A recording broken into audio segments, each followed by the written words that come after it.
Good morning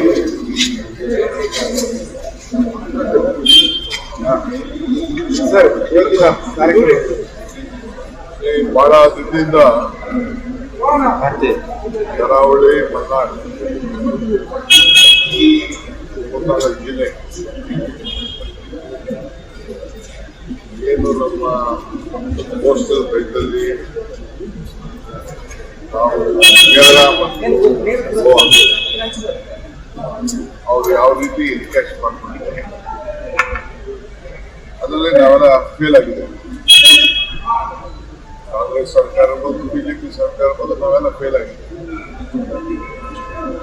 ಜನ ವಲಸೆ ಹೋಗ್ತಾ ಇದ್ದಾರೆ. 100 ಜನ ಎಲ್ಲ ಸೌದಿ, ಮುಂಬೈ, ಬೆಂಗಳೂರು ಕಡೆಲ್ಲ ಹೋಗ್ತಾ ಇದ್ದಾರೆ. ಇಲ್ಲಿರುವಂತ ಒಂದು ಪ್ರಕೃತಿ ಸಂಪತ್ತು 300 ಕಿಲೋಮೀಟರ್ ಏನಿದೆ ಇದನ್ನ ಸರಿಯಾದ ರೀತಿಯಲ್ಲಿ ನಾವು ಬಳಸ್ಕೊಳ್ತಾರೆ. ಸೊ ನಾನು ಎಲ್ಲ ಶಾಸಕರ ಹತ್ರ ಮಾತಾಡಿದ್ದೆ. ಪಾಪ ಎಲ್ಲ ಶಾಸಕರು ಕೂಡ ಅವರು ಬಹಳ ಆಸಕ್ತಿ ಕೂಡ ತೋರಿಸಿದ್ದಾರೆ. ಮಧ್ಯದಲ್ಲಿ ನಮ್ಮ ಕ್ಯಾಬಿನೆಟ್ ಅಲ್ಲಿ ಒಂದು ಟೂರಿಸಂ ಪಾಲಿಸಿ ಬಂದಿತ್ತು. ನಾನು ಆ ಪಾಲಿಸಿ ನೋಡಿ ನಾನು ನಮ್ಮ ಟೂರಿಸಂ ಮಿನಿಸ್ಟರ್ಗೆ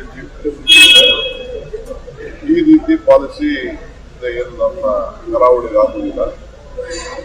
ಚುನಾವಣಾ ಸಂದರ್ಭದಲ್ಲೂ ಕೂಡ ನಾವು ನಮ್ಮ ಮ್ಯಾನಿಫೆಸ್ಟೋಲ್ಲಿ ಮತ್ತೊಂದೆಲ್ಲ ಇದ್ರ ಬಗ್ಗೆ ಚರ್ಚೆ ಮಾಡಿದ್ವಿ. ಏನಾರ ಒಂದು ಸ್ಪೆಷಲ್ ಆಸಕ್ತಿ ಮಾಡಬೇಕಾಗಿದೆ. ಸೊ ಬಹಳ ಜನ ವಿದೇಶದಿಂದ ಮತ್ತು ಮುಂಬೈ, ಬೆಂಗಳೂರಲ್ಲಿರುವಂತಹ ಉದ್ಯಮಿಗಳು ಕೂಡ ತನ್ನ ಸ್ವಂತ ಊರು, ಬದುಕಿದ ಊರು, ಹುಟ್ಟೂರು ನಾವು ಏನಾದ್ರು ನೀವು ನಮಗೆ ಸಹಕಾರ ಕೊಟ್ಟರೆ ನಾವು ಇನ್ವೆಸ್ಟ್ಮೆಂಟ್ ಮಾಡ್ತೀವಿ ಅಂತ ಅನೇಕರು. ಈ ಹಿನ್ನೆಲೆಯಲ್ಲಿ ನಾನು 2 ಬಾರಿ ವಿಧಾನಸಭೆಯಲ್ಲಿ ಮತ್ತು ಬೇರೆ ಕಡೆಲ್ಲ ಬಂದು ಇಲ್ಲೆಲ್ಲ ಬಂದು ನಾನು ಮಾತಾಡ್ತೀನಿ. ಆಮೇಲೆ ಇಲ್ಲಿರುವಂತ ಹುಡುಗರು ಯಂಗ್ಸ್ಟರ್ಸ್ ಅವರೆಲ್ಲ ಬಹಳ ಪ್ರಜ್ಞಾವಂತರು ಕೂಡ ಇದ್ದಾರೆ, ಕೆಪಾಸಿಟಿ ಇದ್ದಾರೆ. ಎಲ್ಲ ಹೊರಗಡೆ ಹೋಗಿ ಹೊರಗಡೆ ದೇಶದಲ್ಲೂ ಕೂಡ ಬಹಳ ಚೆನ್ನಾಗಿ ಬೆಳೆದುಕೊಂಡಿದ್ದಾರೆ. ಅವರು ಎಲ್ಲ ಪಾಪ ಮಾಡೋದ್ರಿಂದ ನಮಗೆ ಅನುಕೂಲ ಆಗ್ತದೆ. ನಾವು ನಮ್ಮ ಫುಡ್ ಪ್ರಿಂಟ್ ನಮ್ಮ ಊರಲ್ಲೇ ಇರಬೇಕು ಅಂತ ಆಸೆ.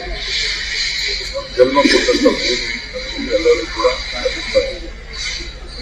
ಈ ಹಿನ್ನೆಲೆಯಲ್ಲಿ ಒಂದು ಪಾಲಿಸಿ ಮಾಡಬೇಕು ಅನ್ನೋ ದೃಷ್ಟಿಯಿಂದ ನಾನು ಆ ಪಾಲ್ನ ಕರಾವಳಿ ಪ್ರದೇಶದ ಟೂರಿಸಂ ಪಾಲಿಸಿ ನಮ್ಮಲ್ಲಿ ನಿಲ್ಲಿಸ್ತೇನೆ. ಸೊ ನಾನೇ ಮಾಡೋದು, 4 ಜನ ಆಫೀಸರ್ಸ್ ಮಾಡೋದು ಅಲ್ಲ, ಕೆಲವು ಒಳ್ಳೊಳ್ಳೆ ಆಫೀಸರ್ಸ್ ಎಲ್ಲ ಹಿಂದೆ ಎಲ್ಲ ಬಿಸಿಯಾಗಿ ಕೆಲಸ ಮಾಡುವಂತ ಅನೇಕ ಆಫೀಸರ್ಸ್ ಅವ್ರದ್ದೆಲ್ಲ ನಾನು ಚರ್ಚೆ ಮಾಡಿದ್ದೇನೆ. ಅವರು ಎಲ್ಲ ಬೇಕಾದಷ್ಟು ದುಡ್ಡು ಮಾಡಿಟ್ಟಿದ್ದಾರೆ.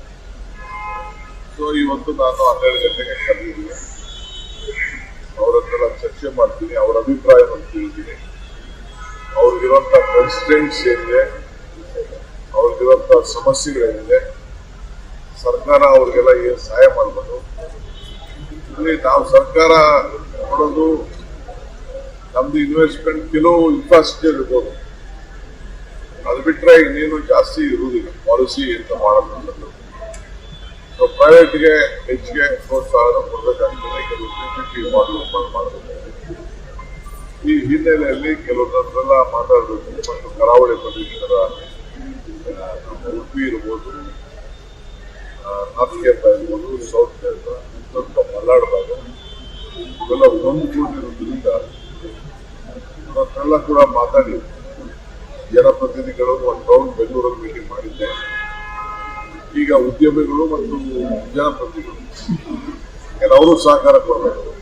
ಅವರಲ್ಲಿ ಏನು ಕಂಡಿದ್ದಾರೆ ಜನಪ್ರತಿನಿಧಿಗಳು ಅವ್ರು ಹೇಳಬೇಕು. ನಮ್ಮ ಇಲ್ಲಿರೋಂಥ ಇನ್ವೆಸ್ಟರ್ಸು, ಡೆವಲಪರ್ಸು ಅವ್ರಿಗೇನು ಕಂಡಿದ್ದಾರೆ ಅಂತ ಅವ್ರು ಹೇಳಬೇಕು. ಏನು ಸೂಕ್ತ ಇದೆ ಕಾನೂನಲ್ಲಿ ಇವತ್ತು ನಾನು CR ಲೆಟರ್ಗೂ ಇದು ಕರೆದಿದ್ದೀನಿ. ಆಮೇಲೆ ಕೆಲವು ಡಿಫೆನ್ಸ್ ಅವರು ಕರೆದಿದ್ದೀನಿ, ಕೋಸ್ಟಲ್ ಎಲ್ಲರೂ ಕರೆದಿದ್ದೀನಿ. ಸೊ ಅವರೆಲ್ಲ ಅಭಿಪ್ರಾಯ ಕೊಡ್ರಿ, ಪಬ್ಲಿಕ್ ಕಾಮನ್ ಅಲ್ಲಿ ಇರ್ತೀವಿ. ಏನು ನಾವೇನು ಗೊತ್ತಾಗೇನು ಮಾಡುದಿಲ್ಲ. ಆಮೇಲೆ ನಾವೆಲ್ಲ ಇದರಲ್ಲ ಏನೇನು ಅಭಿಪ್ರಾಯ ಇದೆ ಅಂತ ಹೇಳ್ಕೊಂಡು ಈ ರೀತಿ ಅಭಿಪ್ರಾಯ ಕೊಟ್ಟಿದ್ದಾರೆ ಅನ್ನೋದನ್ನ ನಾನು ಸಾರ್ವಜನಿಕ ಇನ್ನೇನಾದ್ರು ಮಾಡಿಫಿಕೇಶನ್ ಮಾಡೋದನ್ನು ಮಾಡ್ತೀವಿ. ಒಟ್ಟಾರೆ